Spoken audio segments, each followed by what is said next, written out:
Hey everyone, welcome to Beyond the Gates. I'm Alessio, and I'm so excited to have you here. If you love Beyond the Gates, then you're in the right place. Make sure to hit that subscribe button and turn on notifications so you never miss a video. Alright, let's dive right in. Hayley's mind was a whirlwind far removed from such banal pleasantries. She had come here seeking solace, a brief escape from the shadows that had been creeping into her life ever since that fateful night when whispers of old secrets began to unravel like frayed silk. Bill, her steadfast husband, had insisted she get out, promising to handle the mounting pressures at home, but now, as her eyes scanned the room, she felt more exposed than ever.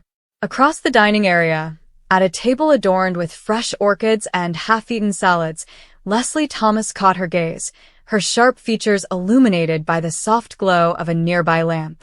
Leslie, with her impeccable bob haircut and eyes that could dissect a soul in seconds, raised her glass in a mock toast, her lips curling into a smile that was equal parts invitation and threat. "Hayley, darling," Leslie called out, her voice slicing through the ambient chatter like a well-honed blade, drawing a few curious glances from nearby patrons. She stood gracefully, smoothing the folds of her emerald green sheath dress, and sauntered over, heels clicking authoritatively against the marble floor. Hayley stiffened, her heart rate quickening as memories of past betrayals flooded back. Leslie's hand in the scandal that had nearly toppled the Hamilton empire years ago, the way she had played both sides with ruthless precision. "You look like you've seen a ghost. Or perhaps just the reflection of one in your tea leaves. Mind if I join you? We have so much to discuss." Hayley forced a polite nod, though her stomach churned. "Leslie, this isn't the best time," she replied, her voice steady but laced with an undercurrent of wariness, setting her cup down with a faint clink. Leslie slid into the opposite chair uninvited, leaning forward conspiratorially, her perfume, a heady mix of jasmine and ambition, wafting across the table. "Oh, but it is, my dear. Imagine what we could accomplish if we pooled our resources.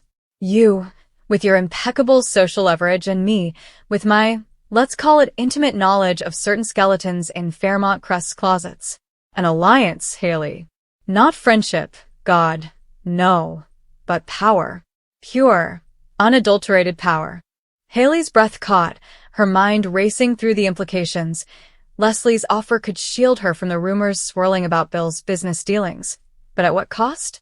Trusting Leslie was like dancing on a minefield blindfolded. As the afternoon sun filtered through the club's floor-to-ceiling windows, casting elongated shadows that seemed to mimic the tension between them, Hayley leaned back, her manicured nails digging into the armrest of her chair. "You always did have a flair for the dramatic," she said coolly, though her eyes betrayed a flicker of intrigue mingled with dread. Leslie chuckled, a low, throaty sound that echoed like distant thunder. "Dramatic? Perhaps.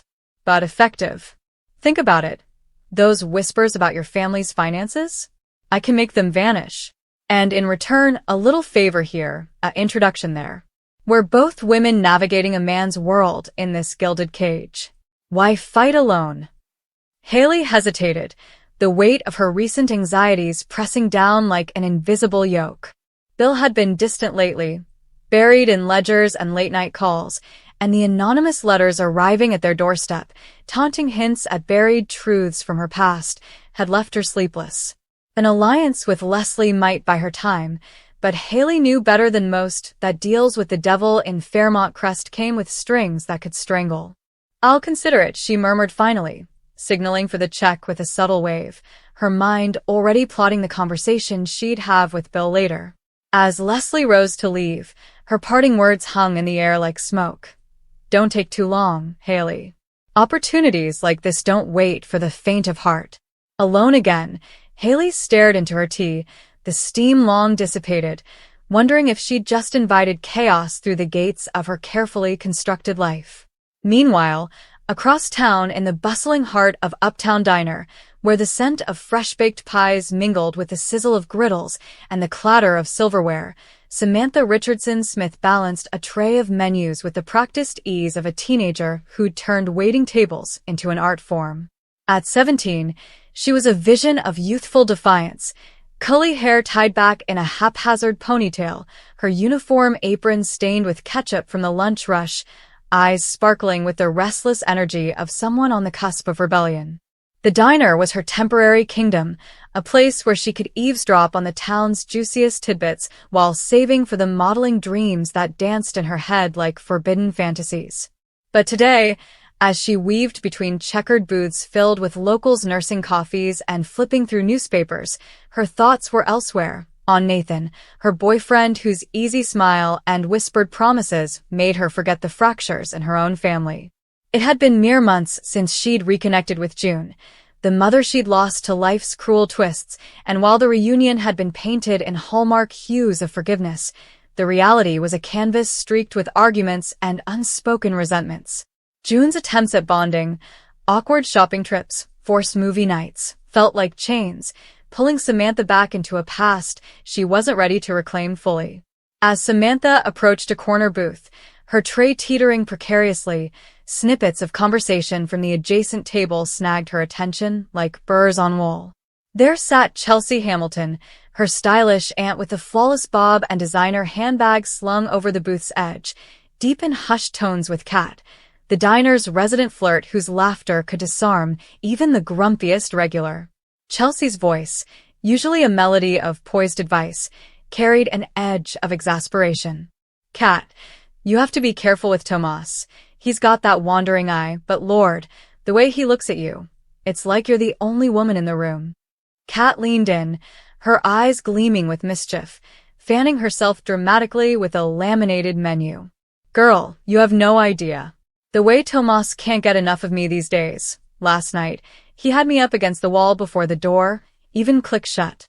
It's like fire, Chelsea, pure fire. If only every girl could feel that rush." Samantha froze mid-step, her cheeks flushing hot as the words painted vivid pictures in her mind. Nathan's touches had been sweet, tentative explorations in stolen moments behind the school gym. But this was passion unchained, the kind that made her pulse thunder with curiosity and a budding ache for more. She set the menus down hastily, barely registering the couple's polite thanks, and retreated to the kitchen, her thoughts a tangle of excitement and nerves. "What if that's what it's supposed to be like?" she whispered to herself, splashing cold water on her face over the sink, the diner's clamor fading into a distant roar. By the time her shift ended, the seed had taken root, blooming into a reckless plan that would turn her world upside down. That evening, as twilight draped Fairmont Crest in hues of bruised purple, Samantha slipped into the Richardson Smith family home, the grand Victorian with its wraparound porch and creaking floorboards that whispered secrets of generations past. Her parents, Bradley Smitty Smith and Martin Richardson, were out, Smitty at a late council meeting, Martin buried in case files at the office, leaving the house echoing with an unusual quiet. Nathan arrived soon after, his motorcycle rumbling to a stop in the driveway like a promise of adventure. He was all lean muscle and boyish charm, his leather jacket slung over one shoulder, a grin splitting his face as he pulled her into a hug on the front steps. "Missed you all day," he murmured against her hair, his breath warm on her neck, sending shivers cascading down her spine. Samantha laughed, a nervous trill, and tugged him inside, the door clicking shut behind them like the seal on a forbidden pact.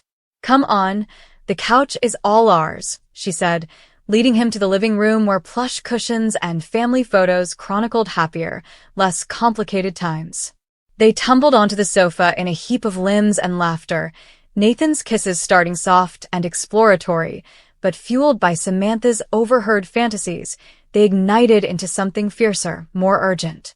Hands roamed with newfound boldness, breaths mingling in heated gasps, the room shrinking to the space between them as clothes shifted and whispers turned to moans.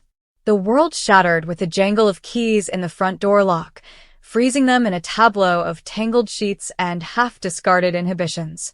Smitty and Martin burst in, briefcases in hand, their conversation about zoning laws dying on their lips as their eyes landed on the scene. "Samantha Richardson Smith," Smitty bellowed, his face contorting into a mask of paternal fury, veins bulging at his temples as he dropped his bag with a thud. Nathan scrambled upright, yanking his shirt down in a frantic blur, his face paling to the shade of milk as he stammered, "Mr. Smith, we were just—" Martin, usually the calmer of the two, crossed his arms over his chest, his lawyer's gaze sharpening like a scalpel. "Just what, son? Practicing for the school play? Get your hands off my daughter and explain yourself before I call your parents." Samantha, mortified, heat flooding her body, pulled a throw blanket over her lap, wishing the earth would swallow her whole. "Dad, please, it's not. Nathan's my boyfriend. We didn't mean." But Smitty wasn't hearing it, his voice rising like a storm tide. "Boyfriend? In my house, on my couch? You're 17, Sam.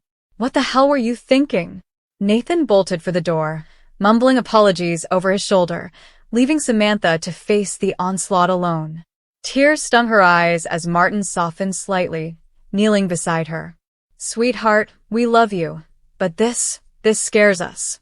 You're growing up too fast in this town." The nightmare had only just begun, the humiliation seeping into every corner of her life, promising ripples that would clash with her fragile bond to June and ignite defenses from her little brother Tyrell in the days to come. Over in the sun-drenched Hamilton estate, where manicured gardens bloomed eternally under the care of invisible hands, Chelsea Hamilton paced the sunroom like a caged panther, her phone clutched in one manicured fist. The room, with its wicker furniture and potted ferns, was meant for tranquility, afternoon teas and light reading, but today it felt like a confessional booth for her mounting regrets. Chelsea had always prided herself on being the family's moral compass, the one who swooped in with advice wrapped in designer scarves, but her latest foray into meddling had backfired spectacularly. It started innocently enough, a coffee clatch with her niece Madison, who had tearfully confessed the fractures in her marriage to Derek, whispers of infidelity, financial strains that threatened their picture-perfect facade. "Aunt Chels, I don't know what to do." Madison had sobbed into her latte, mascara streaking like black rivers down her cheeks. Chelsea, ever the fixer, had nodded sagely. "You need to confront him head-on, darling. And if he's stepping out, cut ties clean. No second chances for snakes." But in her zeal, Chelsea hadn't stopped at words. She'd made calls, pulled strings with her network of society wives, even anonymously tipped off a private investigator to dig into Derek's late nights. Now, as fallout rained down, Madison's furious texts lit up her screen like accusatory fireworks. The door swung open with a dramatic whoosh, and there stood Madison, her usually impeccable curls disheveled, eyes red-rimmed from crying. "How could you, Chelsea?" she spat, flinging her purse onto a side table with enough force to rattle the crystal vase. Chelsea whirled, feigning surprise, though guilt gnawed at her like termites in fine wood. "Madison, honey, what on earth? Come sit, let's talk this out over some iced tea." But Madison advanced like a fury unleashed, her voice cracking with betrayal. "Talk. You went behind my back. Derek knows everything, the PI, the questions to his colleagues. He says you're trying to destroy us, that you're jealous because my life's not as perfect as yours." Chelsea's mouth opened and closed, words failing her for the first time in memory. She reached out, but Madison recoiled. "I trusted you. I came to you for support, not sabotage. Now the whole family's imploding. Tyrell's asking questions, and Mom's caught in the middle, pretending she doesn't know." Chelsea sank onto a chaise, the weight of her mistake crashing over her like a rogue wave. "I thought I was helping," she whispered, voice small. "Derek's not good for you, Mads. The signs were there." Madison laughed bitterly, a sound devoid of joy. "And who are you to decide? Your own love life's a carousel. Remember that disaster with Victor? Stay out of mine." As Madison stormed out, slamming the door behind her, Chelsea buried her face in her hands, the sunroom's light now mocking her isolation. Her romance with the enigmatic newcomer, Elias, had been her one bright spot, a whirlwind of stolen kisses and promises of forever, but even that felt tainted now, fragile as spun sugar. In trying to save her niece, Chelsea had ignited a fire that threatened to consume her own happiness, leaving her to wonder if some gates, once opened, could never be shut again. The days blurred into a tapestry of escalating tensions, each thread pulling tighter around the women of Fairmont Crest. Hayley, still reeling from Leslie's proposition, found herself at odds with Bill over dinner that night, the clink of silverware against china punctuating their strained silence. "You can't seriously be entertaining that witch's offer," Bill growled, his fork hovering midair, face flushed from a long day at the office.